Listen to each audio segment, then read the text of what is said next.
In 1826, 3 years before the first steam locomotive ever turned a wheel on American soil, a self-taught builder named Gridley Bryant laid down 3 miles of track in Quincy, Massachusetts, and ran a train. The train was pulled by a single horse. The cars were loaded with blocks of solid granite weighing many tons each, and the whole strange contraption existed for one reason. Somebody had to drag the stone for the Bunker Hill Monument out of a hillside and down to sea, and there was no machine on Earth in 1826 that could do it. So Bryant built the first commercial railroad in the United States to carry a monument to the dead. The obelisk that Granite became still stands 221 feet over Charlestown, and the Little Horse Railroad that hauled the stone, quietly, half the things every railroad in the world still uses today. I have been reading the records of the Granite Railway and the Bunker Hill Monument, and as always I want to start with the 2 men whose names the record actually kept, because the men who split and lifted that stone with their hands were mostly never written down at all. The first name is Gridley Bryant. He was born in Scituate, Massachusetts in 1789, and like so many of the men who built early America, he had almost no schooling. In his own words, his chances at an education amounted to only a few months a year. He carried what he called an innate desire to understand the why and the wherefore of everything. He could not afford a teacher, so he taught himself, and he became a builder, the kind of practical construction man who could look at an impossible job and figure out the machine, do it. By the 1820s, he had a reputation around Boston as a man who could move heavy things, and in 1825, when the people building the Bunker Hill Monument realized that the heaviest thing in New England was about to defeat them, sent for Gridley Bryant. The second name is Solomon Willard. Willard was born in Petersham, Massachusetts in 1783, and he is one of those Americans who reinvented himself about 4 times over. He started as a carpenter, became a woodcarver good enough to carve the ornamental figures on buildings, then taught himself architecture, and ended up one of the most respected designers in New England. He is the man who designed the Bunker Hill Monument itself, great granite obelisk, and he is the man who went looking for the stone to build it. When the Monument Association needed granite, hard, dense granite, in quantities nobody had ever quarried before, it was Solomon Willard who tramped across New England, searching the hills until he found exactly the right stone in the town of Quincy. These 2 men are our anchors. Willard, who designed the monument and found the stone. Bryant, the railroad to move it. Neither of them got rich. Both of them changed the country. If you care about the men who built this country with their hands, the workers nobody ever wrote a book about, please subscribe to Global Old History right now. Hit the button. Come back. To understand why a monument needed a railroad, you have to understand what they were trying to build, and why it was so much heavier than anything Americans had attempted before. On the 17th of June, 1825, 50 years to the day after the Battle of Bunker Hill, an enormous crowd gathered on the hill above Charlestown to lay the cornerstone of a monument to the men who had fought there. The cornerstone was laid by the Marquis de Lafayette, the old French hero of the Revolution, making his famous farewell tour of the United States, and the oration was given by Daniel Webster, the greatest speaker of the age. It was one of the grand patriotic moments of the early republic. The men who had fought on that hill in 1775 were dying off, the last of the revolutionary generation, and the country wanted to mark what they had done before the living memory of it was gone. A mound of earth or a simple tablet would not do. They wanted something that would still be standing when the last veteran was long dead and the great-grandchildren of the men who fought there came to look at it. They wanted permanence, and in 1825, permanence meant granite, and it is worth remembering what they were marking. On the 17th of June, 1775, early in the Revolution, colonial militia dug in on the high ground above Charlestown, on and around Breed's Hill and Bunker Hill, and twice threw back, charging British regulars before finally being driven off when their powder ran out. The British took the hill. They took it at a staggering cost, more than 1,000 of their men killed or wounded in a single afternoon. It was the battle that told both sides the colonists would actually stand and fight a professional army.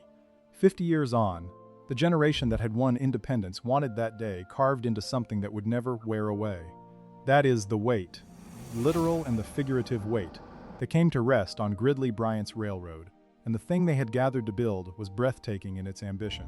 The plan was for a solid granite obelisk, a 4-sided tapering shaft, 221 feet tall, about 30 feet square at the base and narrowing as it rose. To build it would take some 3,000 blocks of granite, the larger ones averaging around 5 tons apiece, and some heavier still, stacked one on top of another to a height greater than any structure of its kind in the country. It is worth pausing on the stone itself. Quincy granite is not ordinary rock. It formed deep in the earth around 450 million years ago, cooled in a way that left it unusually hard, dense, and even in color, a beautiful dark gray with few flaws to crack along. That is exactly what you want in a monument meant to stand for centuries, and it is exactly what makes the stone a nightmare to quarry and to move. The Monument Association bought a 4-acre quarry on a hill in West Quincy, the ledge that came to be called the Bunker Hill Quarry, and they reckoned they would need something like 9,000 tons of granite to raise the obelisk. 9,000 tons of the hardest building stone in New England, sitting in a hillside a dozen miles from where it had to go. Here's the problem that the speeches at the cornerstone did not mention. The quarry that Willard had chosen, in Quincy, was about a dozen miles from the monument site at Charlestown, and between them lay the Neponset River and a stretch of ordinary New England country, which in those days meant dirt, mud ruts, and in winter frozen ruin. To move a single multi-ton block of granite 12 miles over those roads meant a team of many oxen straining for days, wagons sinking to its axles, the road torn to pieces behind it. To move 3,000 of them was, by any honest reckoning, impossible. The monument could be designed. It could be funded, at least at first, but it could not be built because the stone could not be moved. The whole grand patriotic project was about to be stopped not by money or by politics, but by simple dead weight. That is the wall that Gridley Bryant ran straight into, and the answer he came up with is the reason we are talking about him 200 years later. Stay with me at the boss tier while I tell it. For $4.99 a month, loyalty badge, custom emoji, early access 24 hours before public, and members-only polls. Link in the description. Now back to the stone. Bryant looked at the problem of the roads and decided not to solve it. Instead of trying to drag granite over a bad road, a perfect road, a road of iron, on which the same horse could pull many times the load it could ever pull through mud. The idea of a railway of wheels running on smooth rails was not entirely new. There were horse-drawn tramways in the mines and quarries of England, and a short industrial line or two had been tried in America. But nobody in the United States had ever built a chartered, common railroad meant to do real commercial freight work out in the open, in all weather, carrying loads as brutal as solid granite. Bryant proposed exactly that. And in March of 1826, the Granite Railway Company received its charter from the state of Massachusetts, complete with the power to take the land it needed. Bryant had his railroad on paper. Now he had to invent it in iron and stone. In about 6 months, from the spring to the fall of 1826. The line ran roughly 3 miles, from the Quincy quarry down to a wharf on the Neponset River where the granite could be loaded onto boats. Bryant set his rails 5 feet apart. And because he was building for the heaviest loads in America and for the deep New England frost, he built the track like nothing anyone had seen. He laid heavy granite sleepers, stone cross ties, into the ground, spaced about 8 feet apart, set below the frost line so the winter could not heave them. On top of the stone he laid wooden rails, and on top of the wood he spiked iron plates, so the wheels ran on a hard iron surface. It was a track built to carry stone by a man who understood stone. Later, in the 1830s, even the wooden rails were replaced with granite rails capped with iron, until the whole road was very nearly made of the same material it was built to carry. On the 7th of October, 1826, Gridley Bryant ran the first load. 3 cars, coupled together, carrying 16 tons of granite, pulled along the new iron road by a single horse. Think about that ratio for a moment. 1 horse, 16 tons. On a dirt road, that same horse might struggle to move a single ton. On Bryant's iron road, it moved 16, because the rails took away nearly all the friction and the rolling resistance that had always defeated heavy haulage. The cars rode on wheels 6 feet across. The granite that had been impossible to move was now moving 3 miles to tidewater behind one animal. The granite railway was open, and the monument finally had a way to get its stone. Follow a single block on its whole journey, and you can see how the pieces fit. It was split from the ledge by hand, hoisted onto a railroad car by derrick, and rolled 3 miles down Bryant's iron road behind a horse to the wharf on the Neponset River. There it was lowered onto a flat-bottomed boat and floated down the Neponset, out into the harbor, and around to the wharf at Charlestown. Moving tons of stone on water was far easier than moving it on any road. Only at the very end, at the monument itself, block leave the water and begin to climb. Every stage of that trip had been arranged to keep the granite off the broken roads of 1826 for as long as possible, because the roads were the one thing that could not carry it. But here is the part that makes Gridley Bryant more than a footnote. Because nothing like this railroad existed in America, he had to invent almost every piece of it from scratch. And the things he invented did not stay on his little 3-mile line, spread to every railroad on Earth. To turn his cars around, he built the railroad turntable, rotating platform that could spin a car or later a locomotive to face the other way. To let one track branch into two, he worked out the movable switch, the device that still guides every train onto every siding in the world. To carry the longest and heaviest blocks, he designed cars that could swivel, a frame mounted on a pivoting truck of wheels, so the car could bend around a curve without binding. Most important of all, he developed the 8-wheel railroad car, a car carried on 2 4-wheel trucks instead of a rigid set of axles, which spread the crushing weight of the granite over more wheels and let the car flex along the track. The 8-wheel car, in one form or another, became the standard railroad car of the entire continent. It is worth understanding why those ideas mattered so much. They sound dry until you picture the problem. A rigid car with one fixed set of axles fights every curve in the track, wheels grinding and threatening to climb the rail, and it can only carry so much before the weight on each wheel becomes too great. By mounting the car body on 2 separate 4-wheel trucks that could each swivel, Bryant let the car follow a curving track smoothly and spread a crushing load over 8 wheels instead of 4. That is still, in its essentials, how a freight car or a passenger coach is built today. Bryant had also, a few years before the railroad, built a portable derrick, a crane that could be moved from place to place and set up to lift heavy stone, which is the machine that made the quarrying possible in the first place. He was not a man with one good idea. He was a man whose practical mind threw off useful inventions the way a grindstone throws off sparks, and who happened to do it at the exact moment America needed someone to invent the railroad. Before I tell you what happened to all those inventions, do me a favor and subscribe. The algorithm buries old industry stories like this one unless enough people click. One click and then come right back. Now here is the part that ought to make you a little angry on Gridley Bryant's behalf. Except that the channel is not in the business of anger, so let us call it a hard lesson in how invention and reward do not always travel together. Bryant did not patent his railroad inventions. He seems to have believed that improvements that could benefit everyone should belong to everyone. So the turntable, the switch, the swiveling truck, the 8-wheel car, all of it went out into the world unprotected, and the world took it. The 8-wheel car in particular spread across American railroading until it was simply how trains were built. Years later, another man, Ross Winans, took out a patent on the 8-wheel car design and made money from it, while the man who had actually first built and run such cars on a horse, railroad in Quincy, got nothing. Gridley Bryant said it plainly toward the end of his life. Every railroad in the country, he said, was using his 8-wheeled car, and he had never received 1 cent for the invention. He had given the railroads of America some of their most basic tools, and he died in 1867, a man of modest means, never compensated for the ideas the whole industry was built on. Meanwhile, up at the quarry, the actual work of getting the granite out of the ground went on, and it was punishing work done almost entirely by hand. To split a block of granite off the ledge, the quarrymen drilled a line of holes into the stone by hand, 2 men to a drill, one holding and turning the steel while the other swung the hammer, hour after hour.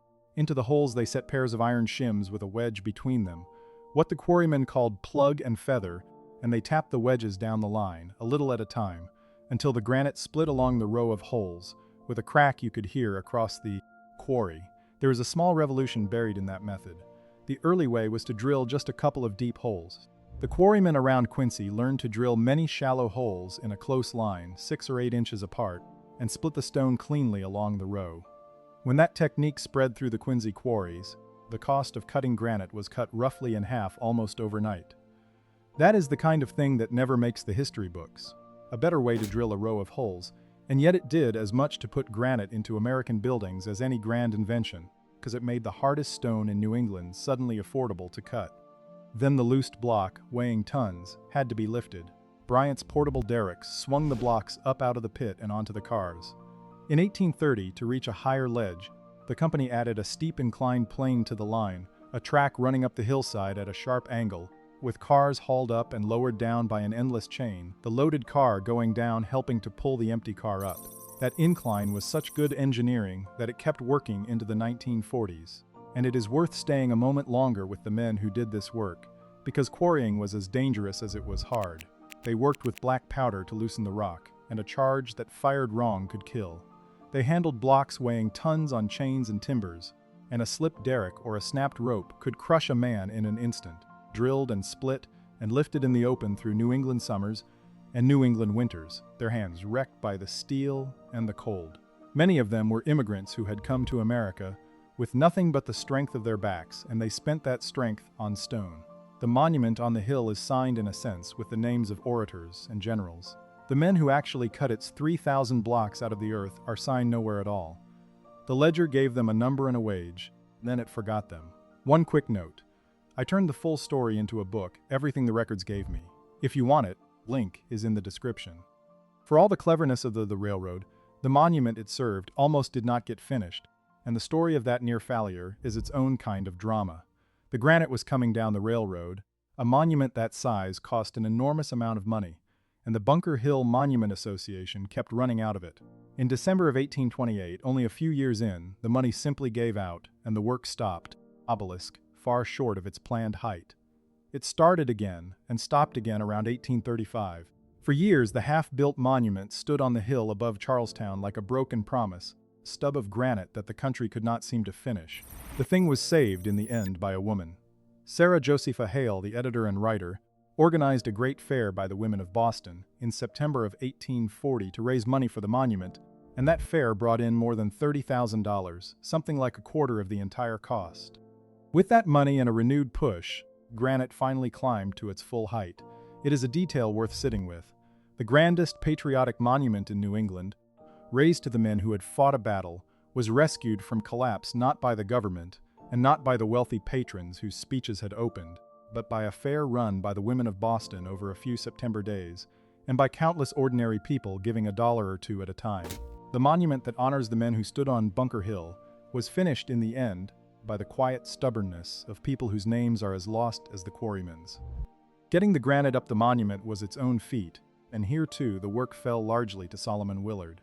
To lift 5-ton blocks 200 feet into the air, Willard designed a great boom derrick that stood at the monument and swung the stones up to the masons course by course, along with the jacks and hoists to handle them. At first, the lifting power was provided by horses walking a circle on the ground, turning the machinery by main strength. Later, a steam engine took over the hoisting, and with steam the obelisk climbed faster. The capstone reached the top in July of 1842, when a crowd watched the derrick swing the pointed pyramidion at the very top up to 121 feet and set it in place. On the 17th of June, 1843, 18 years after Lafayette laid the cornerstone, the Bunker Hill Monument was dedicated before a crowd of around 100,000 people, President John Tyler in attendance, and Daniel Webster once again giving the oration. Jew. By the various accounts, the whole monument cost somewhere between $102,000 and $120,000, an enormous sum raised painfully over 18 years, much of it by ordinary people a few dollars at a time. 221 feet of solid Quincy granite finally standing, and every block of it had come down Gridley Bryant's railroad.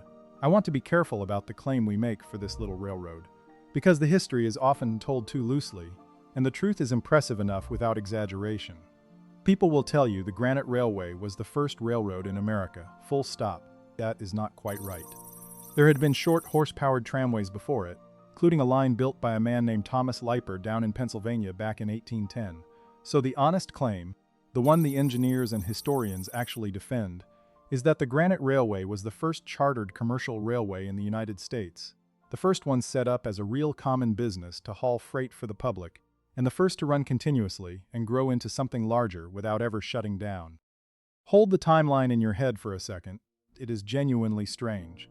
The Granite Railway opened in 1826. The first steam locomotive would not run in America until 1829, when an engine called the Stourbridge Lion was tested in Pennsylvania. The Baltimore and Ohio, the line most people think of as the first real American railroad, would not carry its first passengers until 1830. So for 3 or 4 years, the most advanced piece of railroad in the United States was a horse-powered stone hauler in Quincy, Massachusetts, running on granite ties set below the frost line, using turntables and switches, and 8-wheel cars that the rest of the country had not yet imagined. The railroad age in America did not begin with a roaring locomotive and a crowd of cheering passengers. It began quietly with a horse, a load of granite, and a monument that needed building. There is something fitting in that, for a country that has so often built more than it has bragged about. The first American railroad did not announce itself with a whistle and a crowd, just went to work, one load of stone at a time. The granite itself outlived the monument that started it all. Once Willard had proven what Quincy granite could do, the quarries he opened became one of the great sources of building stone in the country. Quincy granite went into custom houses and banks and churches and public buildings from Boston outward across the United States. And the town became so identified with the trade that Solomon Willard was remembered as a father of the American granite industry. He had gone looking for one good quarry to build one monument, and he had opened an industry that helped build the stone face of 19th century America. And true to the man he was, Willard took almost nothing for himself. As superintendent of the monument, he asked for only about $500 a year to cover his expenses, when he could have commanded several times that, because he considered the monument a patriotic duty more than a job. The quarries Willard opened ran for more than a century after him. Through the 1800s, Quincy granite was shipped up and down the coast and across the country, and the little town became one of the great stone capitals of America. Its hills slowly hollowed out into deep gray pits, down at a row of stonecutters. Many of them immigrants from the granite countries of Europe made their lives there. The quarrying finally wound down in the 20th century, and today the old Quincy quarries are a state reservation, abandoned pits filled with water and ringed by the cut faces the quarrymen left behind. You can still walk the line of the old granite railway. You can still see where the incline climbed the hill. The stone is quiet now. For most of 2 centuries it was anything but. The monument has stood through all of it. It went up before the railroad age had really begun, and it is still there in the age of jet planes and satellites. 221 feet of dark gray Quincy granite, weathering a little but standing exactly plumb, its 3,000 blocks still locked together by nothing more than their own enormous weight, care with which they were cut. Lightning has struck it. Storms have battered it. Generations of visitors have worn the edges of its steps. It has not moved, because that is the whole point of building a thing out of solid granite. You build it once by hand at tremendous cost, and then it outlasts everyone who argued about it, everyone who paid for it, and everyone who cut and carried the stone. As for the 2 men, they ended their lives, much as they had lived them, doing the work and letting others take the profit. Solomon Willard died in Quincy in 1861, the town his granite had made famous, near the quarries he had found. Gridley Bryant died in Scituate in 1867, having watched the whole American railroad system grow up using tools he had invented and never been paid for. Neither man left a fortune. Both left something more permanent than money. Willard left a monument and an industry. Bryant left the turntable, the switch, the swiveling truck, and the 8-wheel car, riding under every freight train in the country to this day. His name on none of them, and the monument stays. The Granite Railway eventually stopped hauling stone. The wharf on the Neponset went quiet, and the quarries that gave up the granite are mostly parks and ponds now. The Bunker Hill Monument still stands 221 feet over Charlestown, exactly where they raised it, of 3,000 blocks of Quincy granite that came down to the sea behind a horse, on the first commercial railroad in America. People climb its 294 stone steps every year to look out over Boston, and almost none of them know that the monument they are standing in is really 2 monuments, one to the men who fought on that hill, and one, unmarked, to the self-taught builder and the nameless quarryman who figured out how to move the unmovable. Here is the thought I will leave you with, and you can tell me in the comments whether you think I have it right. We say the Bunker Hill Monument honors the men who fought there in 1775, and it does. But a monument is only an idea until someone moves the stone. Speeches were given by Daniel Webster, and the cornerstone was laid by a French marquis, and we remember them. The thing that actually made the monument possible was a horse, an iron road, a self-taught man who never patented a single one of his world-changing inventions, and a crew of quarrymen whose names nobody bothered to write down. The first railroad in America was not built to carry passengers or to carry mail. It was built to carry a monument to the dead, and the men who built that railroad are more forgotten than the dead it honors. I find I cannot quite get that out of my head. We build monuments to make sure we never forget. And then we forget the people who built the monument. The soldiers of Bunker Hill have their 221 feet of granite. Gridley Bryant has a few lines in the histories of railroading and a quarry trail that hikers walk without knowing his name. The quarrymen have nothing at all, not a plaque, not a list, not a single carved name. Every one of those 3,000 blocks passed through their hands before it ever touched the sky. Maybe the most honest monument is the work itself, still standing, whether or not anyone remembers who did it. One more thing. If you want to be part of the inner circle on this channel, join Final Boss for $9.99 a month. Public shout-out in upcoming videos, members-only investigations, plus everything from Boss Tier. Link in description. See you in the next one.